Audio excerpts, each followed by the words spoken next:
So think about this for a second. How exactly do you catch someone who just vanishes without a trace? It is an investigator's absolute worst nightmare. Imagine pouring thousands of hours into a case, having terrifying witness accounts, having tangible physical evidence, but hitting a total brick wall. For over 40 years, detectives worked a series of violent crimes that plagued California communities back in the 70s and 80s. Despite unprecedented investigative efforts, we're talking massive task forces, media campaigns, neighborhood sweeps, they were missing the two most absolutely crucial things: a name and an arrest. Now, just a quick mandatory notice before we get going. This explainer is a dramatization inspired by real-life criminal investigations and forensic breakthroughs. We've changed certain names, locations, and identifying details to protect privacy, so the character names you'll hear are completely fictitious. Hey everyone, welcome to This Explainer. Today we're unpacking a truly fascinating piece of modern history.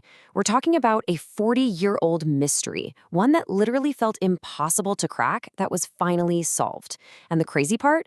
The answer wasn't sitting in a dusty police file. It was hiding deep inside a family tree. For the victims' families, this was an agonizing, decades-long heartbreak. But the breakthrough that finally brought them answers completely revolutionized forensic science, and for sure permanently changed how we look at physical evidence. Let's set the scene. Back in the 1970s and 80s, this wasn't just some news story on the television, it was an atmosphere of sheer terror paralyzing California. People were completely changing their daily routines, kids were being called inside way before the streetlights came on, and hardware stores were literally selling out of deadbolts. But you know how it goes. As we roll into the 1990s, that hot trail grew undeniably cold. Witness memories started to fade, the tips dried up, and worst of all, the original detectives, the ones who knew the case files backward and forward, began retiring, taking all that encyclopedic knowledge with them. Fast forward to the 2000s and 2010s, and the only thing left of the terror was the physical evidence, sitting in boxes locked away in climate-controlled police archives, just waiting in the dark for forensic science to catch up. Okay, so eventually, science does catch up. Crime labs advanced enough to develop a flawless DNA profile of the offender. Huge win, right? You would naturally assume a DNA profile is a silver bullet that leads straight to an arrest. But here was the heartbreaking plot twist. When investigators ran that pristine DNA profile through the standard criminal databases, they got absolutely zero matches. Nothing. Crickets. Because standard law enforcement databases usually only hold DNA from people with prior felony convictions, this told them one really chilling fact. Whoever this person was, they had completely managed to avoid the criminal justice system. They'd never been fingerprinted for a serious crime. The DNA clearly belonged to a human being, but without a name attached to it in the system, it was just a digital dead end. And so the investigation completely stalled out again. Getting past this required a total paradigm shift. Think about it. The traditional database approach is basically a locked door. It requires a direct, one-to-one match to a known criminal already in the system. If your guy isn't in there, you get nothing. So, instead of asking exactly who the DNA belonged to, investigators started asking a much broader question. Who might be related to the person who left this DNA behind? They flipped the script. They completely shifted their focus away from looking for a direct suspect and started searching for distant cousins and shared ancestors, aiming to slowly build out extended family branches. Enter investigative genetic genealogy.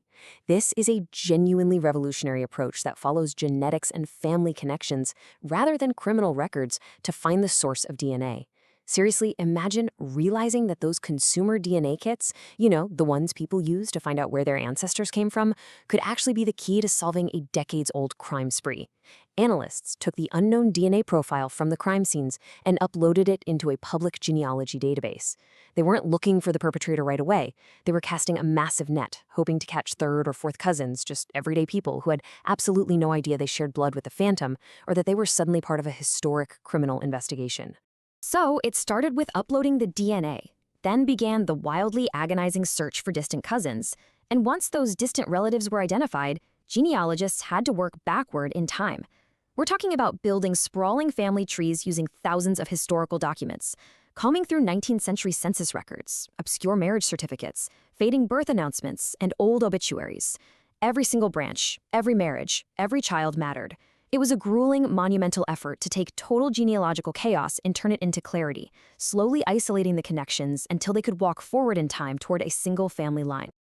And you know what? After months of this painstakingly slow labor, the math finally worked its magic. A list of thousands of historical names shrank to hundreds. Hundreds shrank down to dozens. Dozens shrank to just a handful. Until finally, they found themselves staring at a single number. One. Just one single family branch. A clear path pointing straight toward the truth. Now, isolating the family isn't the finish line, because what happens if more than one person in that family tree fits the basic age and geographical profile? Investigators had to quietly cross-reference decades of old addresses, travel info, and employment histories to narrow it down to one specific man. And honestly, the profile that emerged was terrifying because of how normal it was. The guy they homed in on lived a completely ordinary life. He mowed his lawn, he got groceries, he was known and liked by his neighbors and coworkers. He had no public image suggesting any criminal connections at all. And perhaps most chillingly, he was a former law enforcement worker. On paper, he was an average citizen, hiding in plain sight for 40 years. Yet the scientific evidence kept pointing a giant neon arrow right at him. But here's the catch. Suspicion doesn't hold up in a court of law. Detectives needed absolute, undeniable proof before making an arrest. So they went old school and used patient surveillance. They set up stakeouts, they watched his every move, basically biding their time, waiting for him to discard an everyday item without concern. A coffee cup, a crumpled tissue, a discarded napkin, something anyone might toss in a public trash can without a second thought, but something that secretly held the ultimate biological answer. And finally, the moment arrived. He tossed out an everyday object, and hidden on that piece of casual trash was a fresh DNA sample. It was quietly collected by investigators, bagged, and rushed to the testing facility. And then the laboratory results came back. It was a perfect match. That random piece of trash completely confirmed what the massive family tree had suggested months earlier. Boom. The 40-year-old mystery was officially over. The science was unassailable, and the ghost they had been hunting was finally in handcuffs. It all boils down to this really powerful truth. Evidence remembers, even when people forget. The man investigators searched for had blended seamlessly into everyday society for decades. But time didn't erase the truth of what he did. It merely delayed it. This case is ultimate proof that physical evidence literally never stops speaking. It just sits there, holding the answers, waiting for us to build the technology capable of hearing what it has to say. The world is full of old mysteries and forensic breakthroughs waiting to be uncovered in this Explainer series. To ensure these silent victims are heard, support this Explainer by liking, sharing, and subscribing. Week by week, we will continue to open forgotten files and unearth the hidden evidence within. We rely on the steadfast, unyielding science that exposes the cold truth decades after the fact. I am Sarah. This concludes today's Echoes of Evidence Explainer. Remember, people lie, memories fade, but evidence remembers, and the truth inevitably prevails.